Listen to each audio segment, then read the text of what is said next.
Ce dimanche, Édouard Philippe a dit prendre au sérieux une certaine forme de scepticisme, voire de résistance concernant la réforme des retraites. Depuis la remise du rapport Jean-Paul Delevoye en juillet, la réforme des retraites a-t-elle avancé? Que retire des pistes jusqu'ici évoquées? L'exécutif s'apprête-t-il à ouvrir un nouveau front de contestation sociale? Nous sommes en compagnie d'un économiste, Michael Zemmour. Vous êtes maître de conférence à Paris 1 et chercheur associé à Sciences Po au laboratoire interdisciplinaire d'évaluation des politiques publiques. Et nous recevons Olga Trostiansky. Bonjour. Bonjour. Vous êtes présidente du laboratoire de l'égalité et vous êtes élue dans le 10e arrondissement à Paris en soutien d'Emmanuel Macron. Olga Trostiansky, si vous deviez nous présenter cette réforme de retraite et nous donner généralement votre avis au sujet de cette réforme, avant de parler plus précisément de la question des femmes, puisque c'est là-dessus que vous avez notamment travaillé en tant que présidente du laboratoire de l'égalité. Bah écoutez, le laboratoire de l'égalité s'est créé en 2010, au moment où il y avait une réforme sur les retraites en France.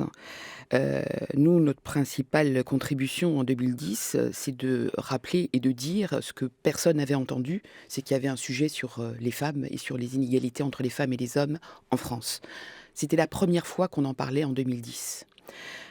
Maintenant, on n'est pas dans une réforme, on est dans un changement de système, une nouvelle conception des retraites.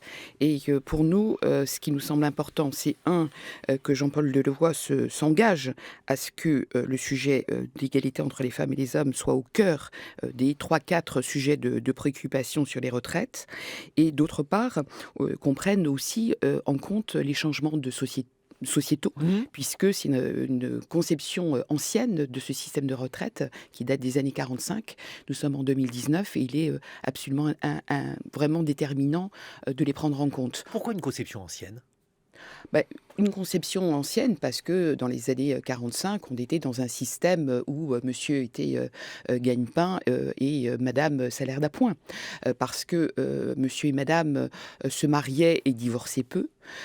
Parce que aujourd'hui, on a des familles monoparentales à 80% des femmes.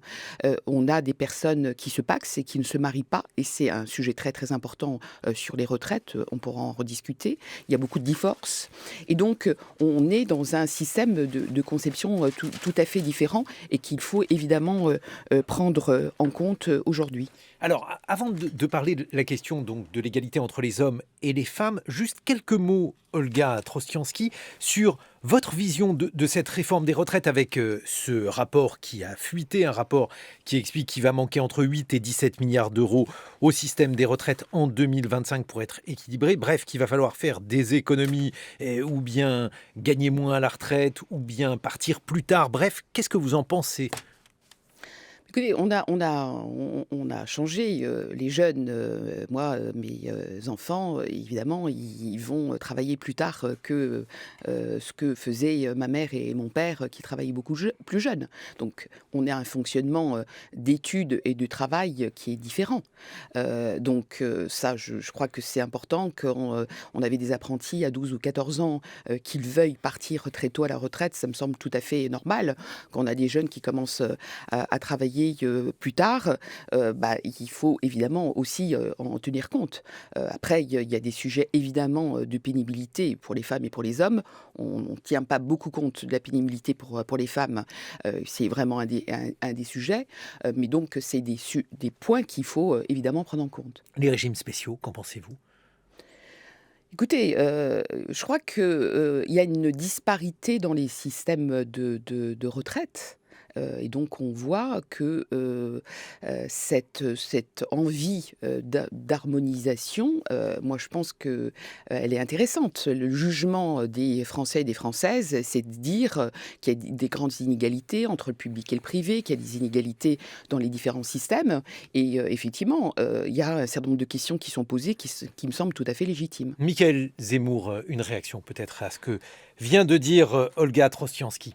Oui, une réaction sur l'âge de la retraite, parce qu'effectivement, les sociétés ont changé, on commence à travailler plus tard, on vit plus longtemps. Et en même temps, quand on regarde précisément les chiffres, on peut se poser la question de qu'est-ce qu'est la retraite. Il y a une invention des années 80 et 90 qui est une retraite où on est relativement en bonne santé et c'est un âge du temps libéré dont on peut profiter. Et avec les dernières réformes des retraites, les passées et puis celles qu'on nous annonce, le temps passé à la retraite s'est réduit. C'est-à-dire que les gens qui sont nés dans les années 70 vont avoir moins de temps de retraite que les gens qui sont nés dans les années 50. Et plus encore, si on continue à repousser l'âge de la retraite, on aura une retraite de plus en plus longue en incapacité, c'est-à-dire avec des capacités limitées, et votre temps de retraite en bonne santé va se réduire. Et donc en termes de choix de société, repousser l'âge de la retraite, c'est pas neutre. On est en train d'échanger des années, entre guillemets, de bonne retraite contre des années de retraite où la retraite est l'âge de l'incapacité. C'est un peu un changement par rapport à ce qui s'est passé dans les années 80 et 90. Est-ce que ça vaut aussi pour les femmes, ça, Olga Trosiansky, puisque l'espérance de vie des femmes est plus élevée que celle des hommes? Est-ce que les mouvements que décrit Michaël Zemmour vous paraissent corroborés par vos recherches? Les femmes vivent plus longtemps. Ce qui est en train de changer, c'est l'âge en bonne santé. Et ça, c'est un point important puisque là, il y a un rapprochement entre les femmes et les hommes sur, comment dirais-je, quand on est en bonne santé. Donc ça, c'est important parce qu'on peut vivre plus longtemps, c'est le cas des femmes, mais être plus dépendant et moins autonome.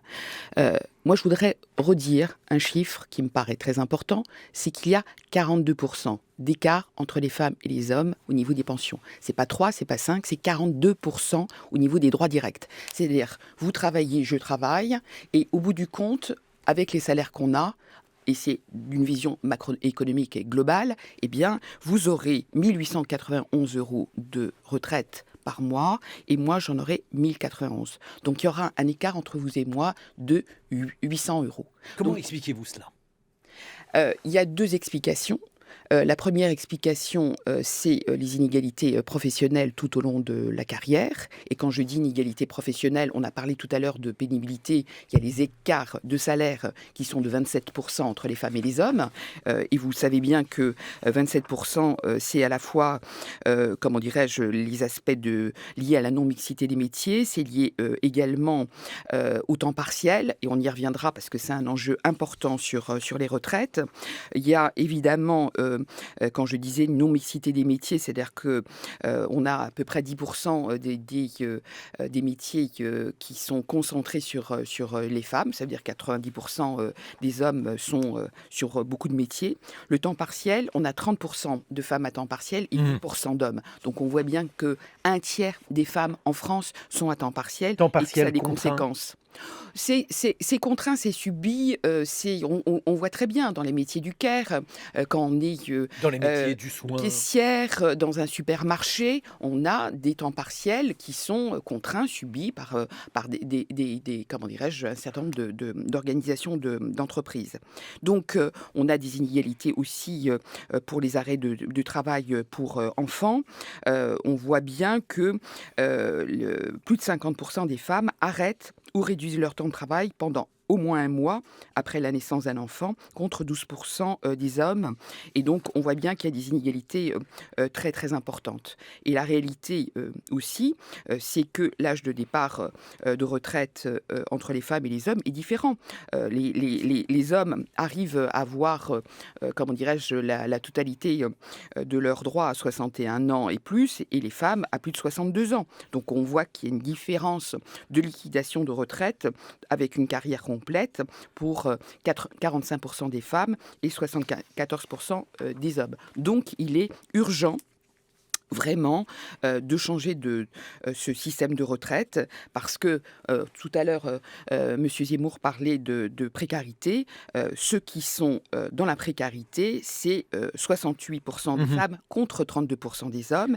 Et le système de retraite actuel favorise les carrières qui sont complètes, ascendantes et sans interruption. Qu'est-ce qu'on peut faire contre ça, Olga Trosiansky? Qu'est-ce qu'il est possible de faire pour rééquilibrer? Est-ce qu'il y a quelque chose de prévu d'ailleurs dans cette réforme des retraites au sujet donc de l'inégalité entre les hommes et les femmes que vous venez de pointer du doigt? Moi, je crois qu'il y a un sujet fondamental, c'est l'information. Ça concerne les femmes et les hommes.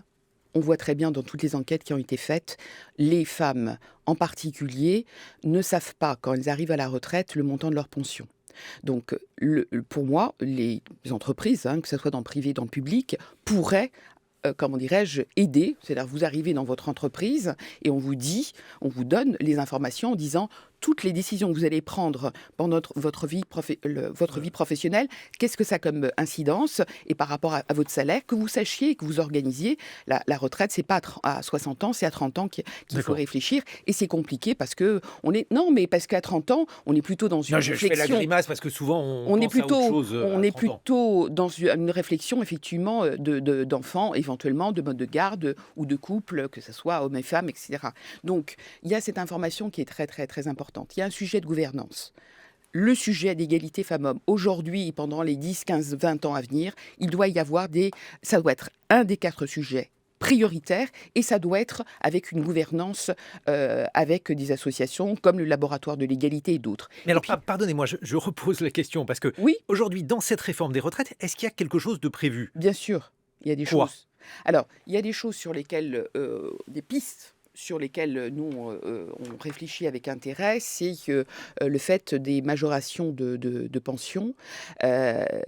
Ça, c'est très important de le toucher parce que c'est Majoration inégalitaire. de pension, ça veut dire que lorsqu'une femme a cotisé, donc lorsqu'elle a un salaire inférieur à un homme, elle touchera moins, donc sa pension va être revalorisée pour qu'il y ait plus d'égalité entre les hommes et les femmes au moment de la retraite. C'est ça, je vous ai bien suivi, Olga Trosianski? Ça permet en fait d'avoir globalement un peu plus d'argent. On va dire ça de manière Ça, assez simplifiée. c'est dans la réforme Attendez. du gouvernement. Non, la majoration de pension, c'est le système actuel. C'est pour les parents qui ont 3 enfants. Donc nous, ce qu'on suit avec intérêt, c'est qu'on passe sur un enfant et 2 enfants. Parce que quand on a un enfant et 2 enfants, ça doit être pris en compte, D'accord. et ça ne l'est pas actuellement. Mais alors ça, c'est une Ce proposition. ce système actuellement, il favorise les hommes. Il favorise les hommes parce que c'est, comment dirais-je, en proportion du salaire. Vous avez bien compris que si vous gagnez plus, vous toucherez plus. Et éventuellement, si vous n'êtes pas peu occupé de vos enfants, non seulement vous n'êtes pas beaucoup occupé de vos enfants, mais en plus vous aurez une majoration. Donc il y a une inégalité dans les compensations du système de retraite aujourd'hui.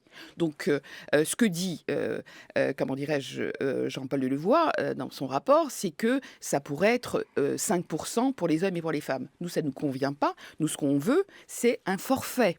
Parce que 5% d'hommes et de femmes, de toute façon, il y aura des inégalités. Donc là-dessus, on suit une partie D'accord. du sujet et pas une autre. Donc vous considérez, si j'essaye de résumer, Olga Trosianski, qu'aujourd'hui, dans cette réforme des retraites, la question de l'inégalité entre les hommes et les femmes au moment de la retraite, elle n'est pas traitée, qu'il y a Elle est traitée, mais mais pas pas de suffisamment. manière suffisante. Et par exemple, sur le temps partiel, une des pistes sur lesquelles on a envie de réfléchir, c'est que les femmes et les hommes qui sont à temps partiel aujourd'hui pourraient cotiser à temps complet, de manière à ce que le préjudice au niveau de leur cotisation et de leur retraite, comment dirais-je, se réduise. Parce que quand on cotise et que on a, comment dirais-je, 20 ou 30% de salaire en moins, si on cotise à temps complet, entreprise et employé, ça peut avoir des bénéfices sur sa retraite plus tard. Mais alors, ce qui va diminuer dans ce cas-là, si votre proposition est retenue, on en comprend bien l'esprit, mais ça va diminuer le salaire net qui sera versé à ces salariés à temps partiel. Ça protège pour l'avenir et ça permet aux entreprises de cotiser du temps partiel au temps complet. Oui, mais vous n'avez pas répondu à ma question. Ça diminuera leur salaire net, Mais malgré ça, tout. c'est des choses à voir avec les branches. Parce qu'on sait très bien que c'est... je parlais tout à l'heure du CARE et un certain nombre d'entreprises de la grande distribution. Ça, c'est à regarder, effectivement, et en leur donnant un objectif sur 5 ans pour qu'ils puissent s'organiser. Après, il y a des sujets sur les pensions de réversion. Les pensions de réversion, il faut rappeler ce que sont les pensions de réversion, Olga Trosianski. Le sujet, je vais l'actualiser aujourd'hui. Vous gagnez que 2 000 euros, je gagne 1 000 euros. Vous mourrez. Moi, je vais me retrouver avec 1 000 euros. Et avec, comment dirais-je, une future retraite, une future pension assez réduite. Donc, il y a un sujet qui est évoqué par les femmes nombreuses en France, c'est de dire il y a un décalage de pouvoir d'achat. Et donc, évidemment, c'est important qu'on réfléchisse à ces pensions de réversion parce qu'il y a un décalage de salaire. Si vous et moi gagnions la même chose, les pensions de réversion n'existeraient pas.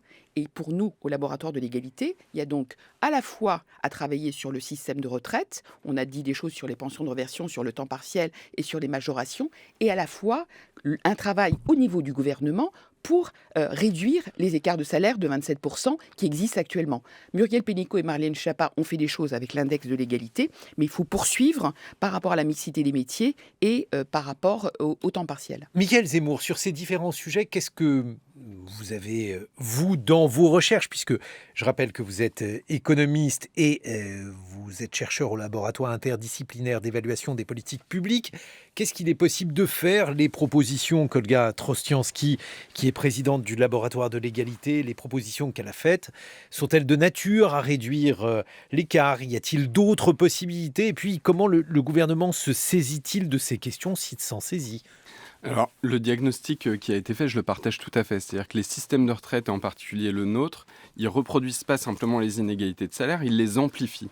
Pourquoi? Parce que la retraite est pas seulement un reflet d'un salaire, mais est le reflet de toute la carrière. Et les femmes ont des carrières beaucoup plus heurtées. Par contre, sur l'analyse de la réforme, il y a des inquiétudes, à mon avis, assez vives. Je vais juste citer 2 points qui ont été évoqués. La question des pensions de réversion, c'est le droit pour les femmes en général, mais pour toute personne, de toucher une partie de la retraite du conjoint à son décès. Il semble que dans la réforme, ce qui est indiqué, c'est que la pension de réversion ne pourra plus être touchée qu'à partir de l'âge de 62 ans, là où aujourd'hui, à partir de 55 ans, vous pouvez y avoir droit. Et on peut tout à fait envisager qu'il y a des personnes, des femmes notamment, qui sont dépendantes du revenu de leur conjoint dès l'âge de 55 ans. Ça, c'est une première inquiétude sur la réforme. Et puis la deuxième inquiétude, elle est plus générale. La réforme inscrit la retraite comme une sorte de pseudo-épargne. Votre retraite, vous accumulez des points toute votre carrière et votre retraite reflète votre carrière. Plus on va dans cette direction-là, plus on risque de prendre en compte les mauvaises années, et en particulier la question du temps partiel. Une propriété du système actuel, qui est loin d'être parfait, c'est de pardonner entre guillemets les mauvaises années. Si vous travaillez 10 ans à temps partiel et le reste de votre vie à temps complet, votre retraite ne s'en ressent pas. Dans le système à points, on reflètera toute votre carrière et notamment ces mauvaises années. Alors ce que propose le rapport, c'est une logique de compensation. On va vous donner des points de solidarité pour essayer d'amortir ça.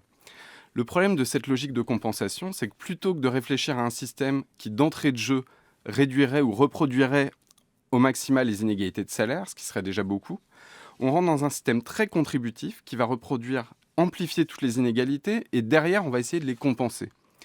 Et quand on regarde les annexes du rapport de Levoy, on voit qu'il envisage environ 30 à 40% des femmes qui seraient au minima de pension, c'est-à-dire au niveau minimum, là où les hommes seraient à 15 ou 20%. Et donc un système de pension à 2 vitesses, où il y aurait une pension normale, calculée en fonction du salaire, et puis des gens qui n'auraient pas atteint les critères, majoritairement des femmes, qui seraient ramenés au minima de pension. Donc de ce côté-là aussi, des grosses inquiétudes. Ces inquiétudes, vous les partagez lorsqu'elles sont présentées avec la retraite par points, Olga Trostiansky. Est-ce que vous pensez qu'il y a là des modes de calcul qui vont être préjudiciables finalement à la part de la population qui a eu une carrière heurtée, puisque c'est ça en fait qui risque de poser problème lorsque vous avez eu différents employeurs avec une période de votre vie à temps partiel? Est-ce que ça va être pondéré? Est-ce qu'on va remonter votre retraite ou est-ce que on va calculer avec ces petits salaires? Dans lequel cas, ça pourrait être encore plus préjudiciable aux femmes puisque celles-ci sont plus souvent employées à temps partiel. Écoutez, vous savez, je pense que, moi, les points de solidarité, je pense que c'est un sujet et qu'après, il faut qu'on voit, quelle est la valeur de ces points de solidarité. Pour l'instant, je pense qu'on n'a pas toutes les réponses et évidemment, moi, je les attends. Quand je disais tout à l'heure que la précarité pour les retraites et de manière générale, la précarité en France, c'est les femmes, c'est une réalité. Donc on a besoin effectivement d'avoir des informations sur ces points et sur cette solidarité. On ne les a pas encore. Et donc moi, je n'ai pas beaucoup plus d'appréciation que ça. Ce que je sais, c'est qu'effectivement, les petites retraites, c'est les femmes. Et que quand on parle de revalorisation des petites retraites, eh bien, on apporte des réponses aux femmes qui sont dans des situations effectivement de précarité partout en France. Donc c'est ça aussi qu'il est très très important. Il y a à la fois ces écarts de salaire pour toutes les classes de la société, entre les femmes et les hommes, et puis la situation de précarité. Et puis après, il y a tout ce qu'il faut faire attention dans tous ces systèmes de compensation par rapport aux femmes. Par exemple, Il faut faire attention dans notre société parce que vous et moi, quand on a été éduqués, vous avez été éduqués et vous saviez que adulte, quand vous étiez enfant, vous alliez travailler.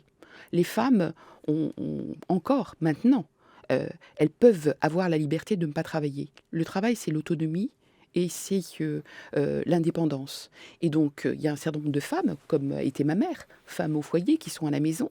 Et donc, il y a un sujet, qu'est-ce qu'on fait effectivement dans notre société par rapport aux femmes et aux hommes qui travaillent et qui ne travaillent pas, et qu'est-ce qu'on donne comme conséquence effectivement sur le système de retraite? Qu'est-ce qu'on fait? Est-ce qu'on considère que c'est normal effectivement de s'arrêter pour travailler? Et qu'est-ce qu'on fait en France pour effectivement que ça soit plutôt une parentalité partagée? Moi, je suis très favorable à ce qu'un congé de paternité, par exemple, on a l'impression que c'est loin des retraites, mais c'est proche parce qu'on est dans le sujet de la charge mentale, on est dans le sujet de la conciliation vie professionnelle, vie personnelle, et donc on est aussi dans les systèmes de retraite. Donc, un congé de paternité rallongé pour les hommes, c'est aussi de nature à ce que la parentalité soit partagée et que les retraites soient mieux partagées entre les femmes et les hommes en France. Mais alors, aujourd'hui, quelle est la part des femmes qui ne travaillent pas, Olga Trostiansky? Elle est plus faible, on le sait bien. On a une idée en termes de pourcentage?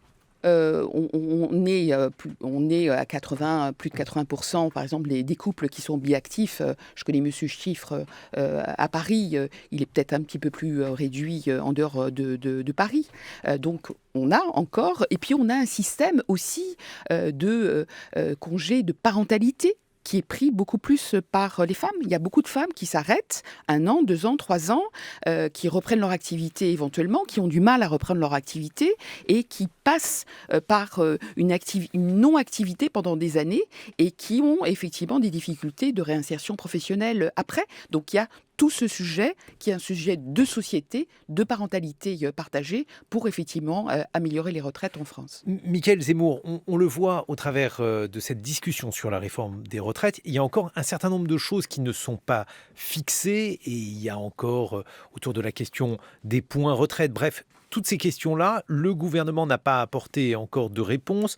Quand est-ce que ces réponses seront-elles apportées? Qu'est-ce que cela pourrait faire en matière d'incidence sur la physionomie globale de cette réforme? Alors, moi, je suis un chercheur malheureux et je suis pas seul dans ce cas-là, parce qu'effectivement, il y a beaucoup de réponses qui ne sont pas apportées. Alors, il y a en partie parce que des choix n'ont pas été faits, mais l'essentiel, c'est parce qu'on n'a pas toutes les données.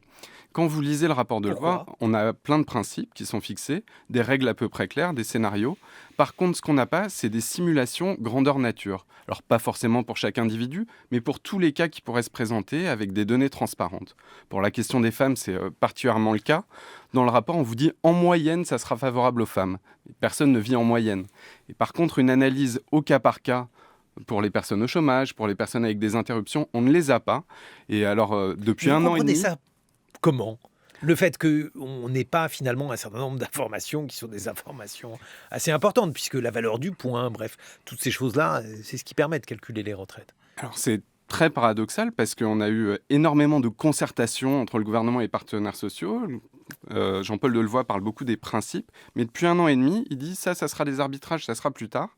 Et en fait, on n'arrive pas à avoir une discussion apaisée sur la réforme des retraites, chiffres à l'appui, scénario à l'appui. Il semble que Jean-Paul Delevoye... Ça vous paraît normal parce que le 5 décembre est une date qui est fixée dans les calendriers, donc il pourrait être utile d'avoir une idée de la physionomie de cette réforme. Et évidemment, une physionomie de réforme sans chiffres, ce n'est pas une physionomie de réforme. Non, franchement, ça me paraît pas normal et ça me paraît pas sain ni pour le débat, ni pour la recherche, ni pour l'étude. Et surtout, les mécanismes sont tellement complexes, il y a des points, il y a des mécanismes dans tous les sens, on ne peut pas se rendre compte si on parle uniquement des principes. Il faut regarder, chiffres à l'appui, comment ça se répartit dans la population. Ce qu'on sait, c'est que ça va baisser en moyenne pour tout le monde, de 20 à 30%. Ce qu'on ne sait pas, c'est comment cette baisse va se répartir entre 20 les à 30%. À l'horizon des années 2050-2060, il y a un décrochage du niveau de vie des retraités qui est programmé de l'ordre de 20 à 30%. C'est assez important. Ça vous concerne, ça ne concerne pas tout le monde, Michael Zemmour. Un point de vue, Olga Trostiansky, sur la physionomie de cette réforme dont on n'a pas encore tous les contours en conclusion. Écoutez, en conclusion, moi je pense que cette conception nouvelle du système de retraite est nécessaire, qu'elle doit amorcer l'égalité entre les femmes et les hommes. Je pense que c'est vraiment un projet important pour nous en France. Et je pense que moi, ce que je vis en 10 ans, une évolution sur la manière de travailler des syndicats. Ça fait 10 ans. Moi, je travaillais avec des représentants syndicaux, d'un côté ceux qui s'occupaient des retraites et d'autres ceux qui s'occupaient d'égalité femmes-hommes. Maintenant, ils travaillent ensemble. Donc, on peut se dire effectivement que c'est une amélioration, mais ça fait 10 ans, ce n'était pas le cas. Donc, vous voyez que sur ce retard et ces 42% d'écart en droit direct entre les femmes et les hommes, c'est parce qu'effectivement, il reste beaucoup de personnes à engager. Et il faut effectivement qu'un certain nombre d'économistes, de sociologues travaillent sur ces sujets. Vous regardez dans l'ensemble des travaux qui sont faits sur les retraites et les femmes. En 2010, il n'y en avait aucun. Donc, l'urgence, c'est effectivement que les économistes se mettent à travailler sur ces sujets et qu'on ait effectivement différents portraits et situations pour les femmes en France. Ça, c'est une nécessité et il faut y aller. Merci beaucoup, Olga Trostiansky, et merci à Michael Zemmour.